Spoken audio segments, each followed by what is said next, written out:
something beautiful is on its way to you. This is the experience of a lifetime, my dear friend. You want to give yourself this at all costs to your ego, your pride, and your fears. Love, it's everywhere. It's beautiful. It lives within. It doesn't need to be created.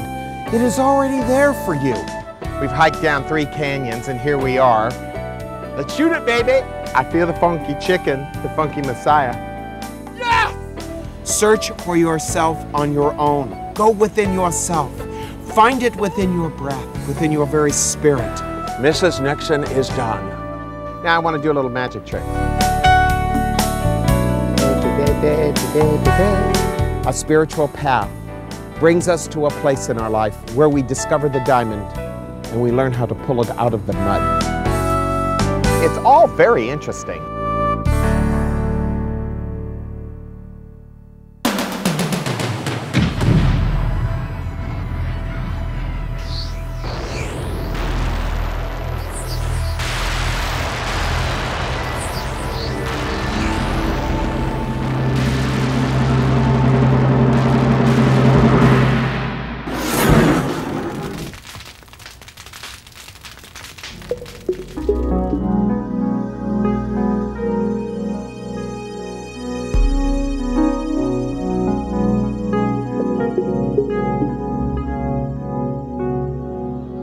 The misery we cause ourselves by living so foolishly. Buddha is right about the whole aspect of life. There are 2 different kinds of people, the foolish and the fool. What a beautiful way to look at it. The foolish person doesn't know that they're a fool, but the fool knows he's a fool and therefore indeed is wise. What a powerful comment. How often in a day do you look at yourself and go, wow, I really am looking foolish here. It really is going well for me. How many people get up in the morning and say, golly, blessed are the meek, for they shall inherit the earth. I just really want to be meek today. I don't think so. The spiritual life, the spiritual practice looks very, very, very foolish to the foolish. To the fool, they start to understand it. And let me explain myself.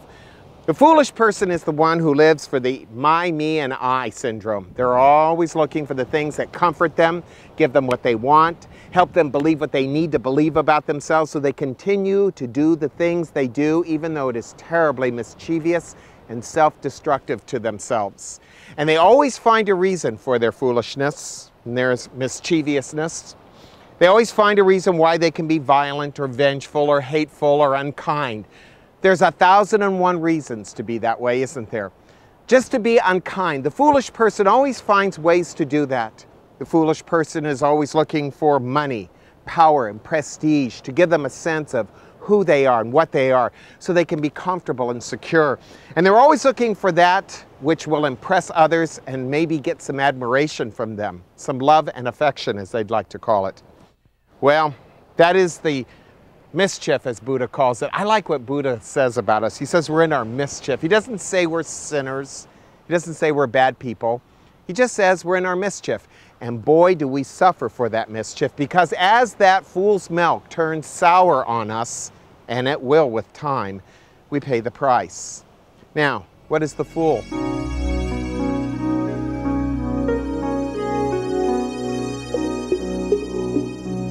They're not living by conventional thinking. They're questioning their own thoughts. They are looking at their thoughts and saying, is this true? They're looking at it from third person, maybe not taking it so seriously. The person who does well on the path is not one who is looking for anything to compensate for their life. They are not looking for things to be right in their life. They're not looking for someone to love them. They're not looking for a certain amount of money to make them comfortable. They're not looking for changes in their outer world. They're looking for a gestalt change on the inside. The way they look at their life. They're looking for a change in how they actually look at life per se. And it looks very foolish to their common sense, their logical mind. It's all about energy. Most people live from the following things: vengeance, pride, fear, and anger. I can make you very angry very easily. Doesn't take much to make people angry. But to make a person kind of wake up to love, that's quite a feat. Very hard. My mother and father never said to me, Gregory, don't make me loving at you. No, no, no. They said, don't make me angry at you. always with the idea that anger, if it was used on me, was going to hurt me. So therefore, they tried to intimidate me, as your parents did, as the culture and the society do, to try to make you behave in certain ways. The fool is the one who is a little rebellious on the inside, who looks at all of that and goes, well, maybe if I followed my heart at all costs to what people think of me, I have found the way inside. And that would be the way, my friend. That's really what it's all about. Your wealth, your children, your family, your friends, what's more important to you? Or mastering yourself? Jesus said, what have you gained if you gain the whole world, but in the process lose yourself? These days, people don't mind losing themselves for what it is they want: power, money, prestige. If you can't buy it, smoke it, drink it, drive it, it's not worth it for most people. That is the foolish. A spiritual path is not for people who are cowardly on the inside. It's for a very brave person, one who goes against the grain of common mediocrity, conventional thinking, the way Jesus did, a Buddha did. It means living our life according to our spirit and not according to our body and mind.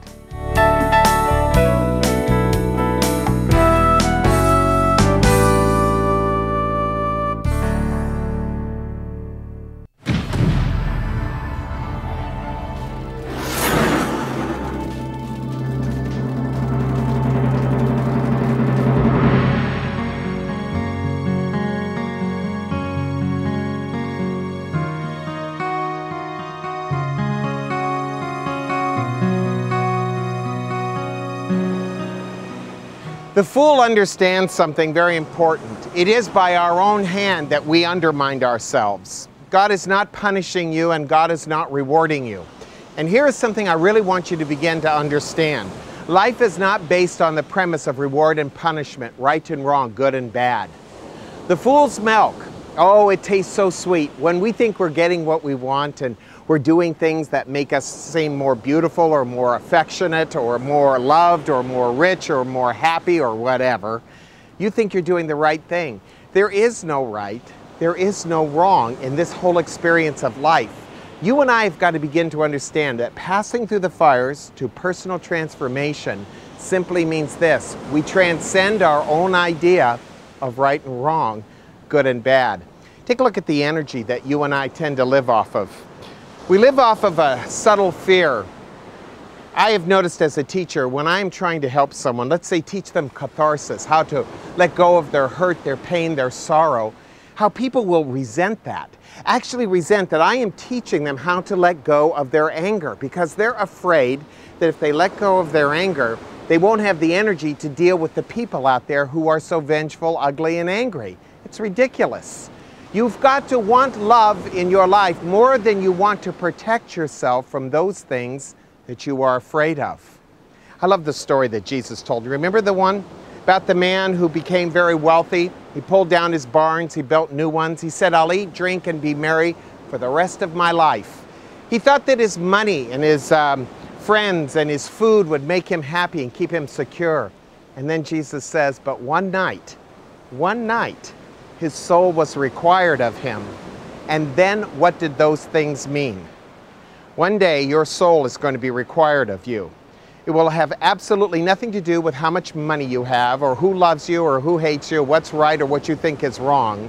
You're either going to step forward with your soul, your life, or you're going to fall into the fool's milk in your mind and body and think inside of yourself that what you think and rationalize and theorize is right. You're going to find that none of that has anything to do with your life. Your life is based on the premise of your ability to let love transform you. The student comes to the Zen master and he says, I've come here to learn. I've come here to grow. The master says, you're in the wrong place. The student's shocked by this. He says, what do you mean I'm in the wrong place? He said, I teach an unlearning here. Not how to learn and to grow, but how to unlearn and to let go of what you know. This looks very, very foolish to the foolish, but it is the way. If you think about it, if you listen to the teachings of Jesus, Buddha, Lao Tzu, they're foolish teachings. Buddha himself said some very outrageous things. See how you love what keeps you from the journey. How about that? He didn't say see how you think, see how you analyze, see your knowledge. He said, See how you love and what keeps you from the journey to your life. If we are going to pass through the fires inside of ourselves, we're going to have to be willing to let go of a lot of things. We live in a very materialistic culture and society, and that in itself isn't bad. It's just a distraction. And you can't be distracted in this whole life. You can have nice things and be working on yourself. You can have a nice car, a nice home, a nice income, and still be practicing your spirit. You don't have to be poor, sitting in a mountain with a loincloth around you and thinking that in doing that you're more spiritual than someone else over here who lives, well, very well. It has nothing to do with wealth or poverty. The real wealth and poverty lives in us. If I live according to my body, if I live according to the things around me, my environment, I become a very poor person. I'll become shallow, vain, cynical, analytical. But if I live according to my spirit, I become playful. And everything that comes to me is a gift. And everything that I have is something to play with and to enjoy. But I don't cling to it as my life. It is not who I am. If your possessions, if your objects, if your friends and your family make you who you think you are deeply lost. There are two types of people, the fool and the foolish. We're going to go do some meditation practice. Come be with me and my students. I'm going to help you right now. Greg is one of the most compassionate, loving human beings on this planet. And when you're communicating and talking with Greg, he is there with you. No matter who is in the room or who is around, he is with you 100% all the time. What keeps me coming back is I'm finding out about my life. I'm finding my life.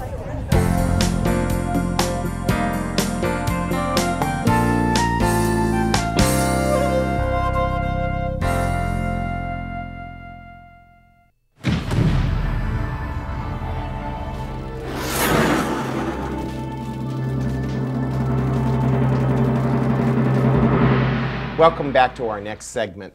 I'm going to share with you some meditation practices with some of my students. These are practices I learned along my own way and some that I've made up for myself that work on me and I share with my friends. This first one that I use is called Heart to Hari, meaning we're going to work with the energy between the heart and the Hari, which is the navel. It's a very simple meditation, and you can use this one when you're in stressful situations. Maybe you're at work or you're having a difficult time. You can use this meditation quietly. No one will ever know that you're using it. But what it will do is bring up your energy.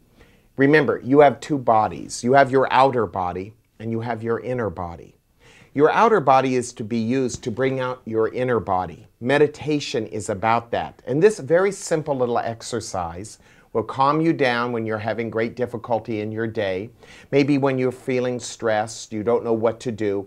Just practicing this over and over and over again, you will start to reconnect to your inner body.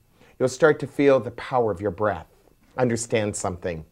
Your breath has great power over your psychology. Change the way you breathe, change the way you focus on your breath, and your psychology will begin to change. You'll begin to see things from a different point of view. We're going to use one student here. This is Gloria. And what we're going to be using is her energy from her navel, which is called her Hari, and she's going to be bringing up her energy to her heart. So how she's going to do it is as she takes a breath in, she brings the energy up to her heart, and when she takes her breath out, she drops her energy down to her Hari. Breath up to the heart, breath down to the Hari. As though it is like, well, I like to think of it like a feather going up and going down, going up and going down. You can do this at home. Just sit, take a breath, and imagine a very hot feather, so to speak, going up to your heart, and then release it, going down to your Hari, up to your heart, down to your Hari. And let's just practice that.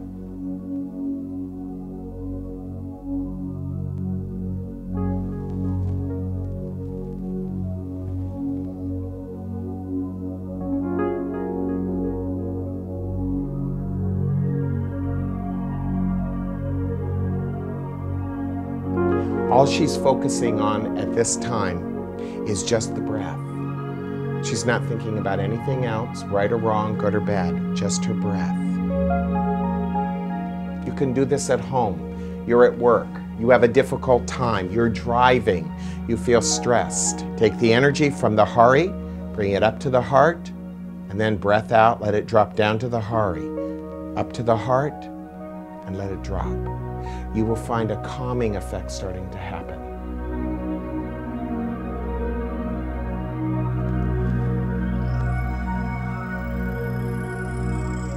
You might feel warmth starting to occur. This is a normal state, because what you're doing is you're working with your chakras.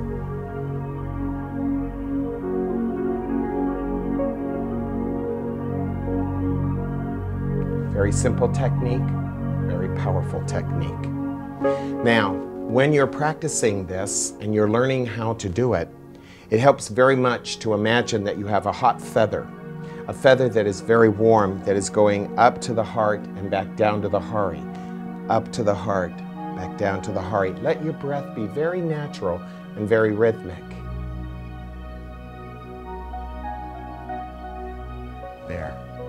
Now, this simple procedure is something you can do anywhere, but I promise you it will help you on your spiritual path. You'll begin to see maybe a different change in your attitude, less judgmental. You won't be so, well, shall we say, adept at the fool's milk, wanting to taste it so readily. You'll begin to have a little distance from your thoughts. You'll begin to be able to see that your thoughts are actual things. And as you focus this new energy just with your attention and your breath, your inner body and your consciousness about that inner body will begin to build. As that begins to build, you will start to identify more with it instead of your human body and your human mind. Hence, things begin to change in psychology and in your heart. We're going to go away for just a brief moment, and then I'll come back with some final thoughts. Hang in there with us, won't you? I'll be right back. Thank you.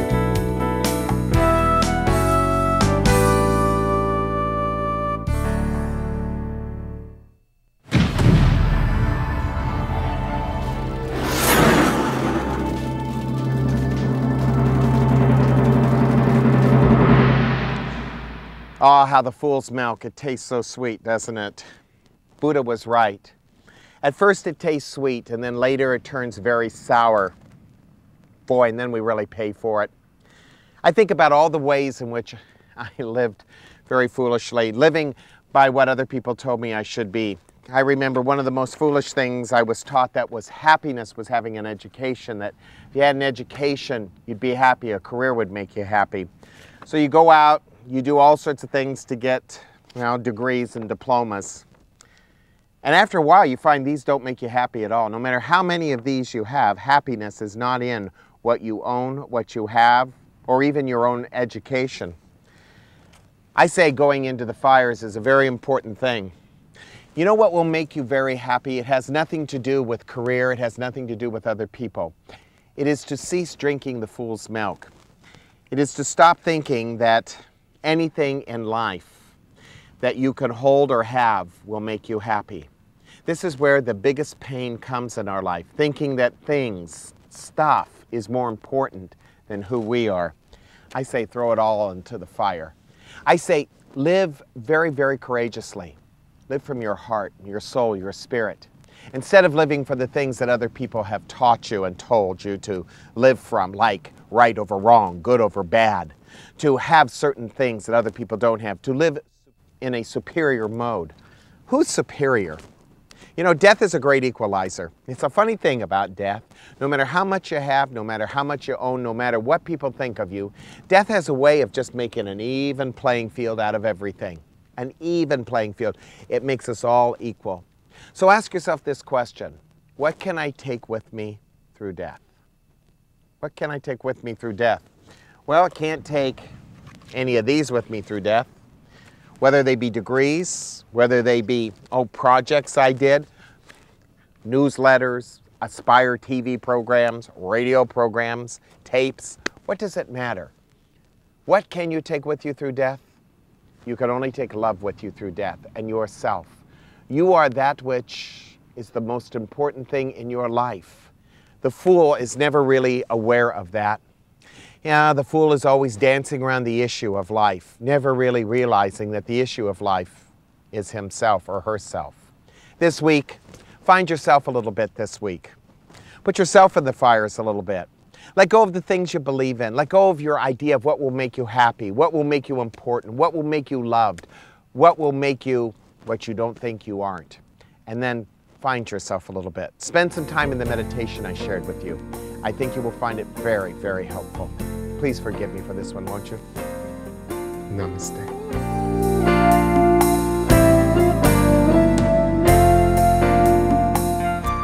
This is probably about my 12th. I lost myself in the river of my own stupidity, which is flowing infinitely out of my mouth at this point. Goodbye. Aren't you enlightened yet? For crying out loud, it's not working.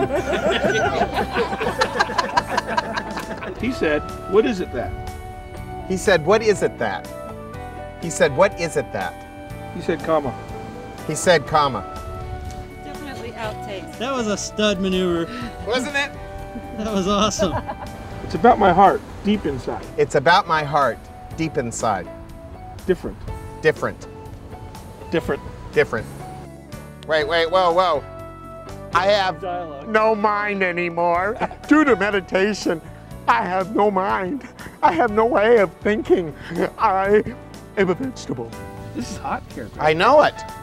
It burns your leg, doesn't it? Sure does. I know.